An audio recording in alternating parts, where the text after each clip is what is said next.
mashed potato does not have to be smooth. Why does everyone think it has to be smooth? I like it like this. I boil them. I boil the potatoes in the skins, mash them in the skins, add some pepper, add some cabbage, left over from yesterday. Pop it in a casserole dish, all nice and rough. You don't even have to add, if you're on a diet, you don't have to add butter and milk. If you don't want to, just add some of the water that you boiled it in. There it is, the casserole dish. Add some of the water that you boiled it in to keep it nice and moist, not too dry. Mozzarella.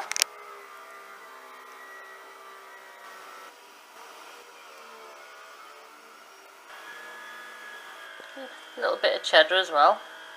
Use whatever cheese you want, or none at all, but with a bit of cheese.